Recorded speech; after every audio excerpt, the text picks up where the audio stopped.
Everyone, my name is प्रज्ञा राय और आज मैं आपको सुनाने वाली हूँ हनुमान पुत्र मकरध्वज की कथा। पवन पुत्र हनुमान बाल ब्रह्मचारी थे, लेकिन मकरध्वज को उनका पुत्र कहा जाता है। यह कथा उसी मकरध्वज की है जो वाल्मीकि रामायण के अनुसार लंका जलाते समय आग की तपिश के कारण हनुमान जी को बहुत पसीना आ रहा था। इसलिए लंका दहन के बाद जब उन्होंने अपनी पूंछ में लगी आग को बुझाने के लिए समुद्र में छलांग लगाई तो उनके शरीर से पसीने की एक बूंद, बड़ी सी बूंद समुद्र में गिर पड़ी। उस समय एक बड़ी मछली ने भोजन समझ वह बूंद निगल ली। उसके उदर में जाकर वह बूंद एक शरीर में बदल गई। एक दिन पाताल के असुर राज अहिरावण के सेवकों ने उस मछली को पकड़ लिया। जब वे उसका पेट चीर रहे थे तो उसमें से वानर की आकृति का एक मनुष्य निकला।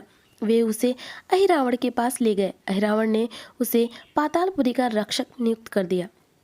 यही वानर हनुमान पुत्र मकरध्वज के नाम से प्रसिद्ध हुआ। जब रावण युद्ध हो रहा था तब रावण की आज्ञा अनुसार अहिरावण राम लक्ष्मण का अपहरण कर उन्हें पातालपुरी ले गया। उनके अपहरण से वानर सेना भयभीत व शोकाकुल हो गई, लेकिन विभीषण ने यह भेद हनुमान के समक्ष प्रकट कर दिया। तब राम लक्ष्मण की सहायता के लिए हनुमान जी पातालपुरी पहुँचे। जब उन्होंने पाताल के द्वार पर एक वानर को देखा तो वे आश्चर्यचकित हो गए। उन्होंने मकरध्वज से उसका परिचय पूछा। मकरध्वज अपना परिचय देते हुए बोला, मैं हनुमान पुत्र मकरध्वज हूँ और पातालपुरी का द्वारपाल हूँ। मकरध्वज की बात सुनकर हनुमान क्रोधित होकर बोले, यह तुम क्या कह रहे हो दुष्ट? मैं बाल ब्रह्मचारी हूँ, फिर भला तुम मेरे पुत्र कैसे हो सकते हो? हनुमान का परिचय पाते ही मकरध्वज उनके चरणों में गिर गया और उन्हें प्रणाम कर अपनी उत्पत्ति की कथा सुनाई। हनुमान जी ने भी मान लिया कि वह उनका ही पुत्र है, लेकिन यह कहकर कि वे अभी अपने श्री राम और लक्ष्मण को लेने आए हैं। जैसे ही द्वार की ओर बढ़े वैसे ही मकरध्वज उनका मार्ग रोकते हुए बोला, पिताश्री, यह सत्य है कि मैं आपका पुत्र हूँ, लेकिन अभी मैं अपने स्वामी की सेवा में हूँ, इसलिए आप अंदर नहीं जा सकते। हनुमान ने मकरध्वज को अनेक प्रकार से समझाने का प्रयास किया, किंतु वह द्वार से नहीं हटा। तब दोनों में घोर युद्ध शुरू हो गया। देखते ही देखते हनुमान जी उसे अपनी पूंछ में बांधकर पाताल में प्रवेश कर गए। हनुमान सीधे देवी मंदिर में पहुंचे, जहां अहिरावण राम लक्ष्मण की बलि देने वाला था।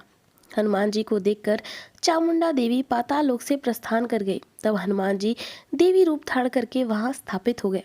कुछ देर के बाद अहिरावण वहां आया और पूजा अर्चना करके जैसे ही उसने राम लक्ष्मण की बलि देने के लिए तलवार उठाई, वैसे ही भयंकर गर्जना हुए हनुमान जी प्रकट हो गए और उसी तलवार से अहिरावण का वध कर दिया। उन्होंने राम लक्ष्मण को बंधन मुक्त किया। तब श्री राम ने पूछा, हनुमान, तुम्हारी पूंछ में यह कौन बंधा है? बिल्कुल तुम्हारे समान ही लग रहा है, इसे खोल दो। हनुमान ने मकरध्वज का परिचय देकर उसे बंधन मुक्त कर दिया।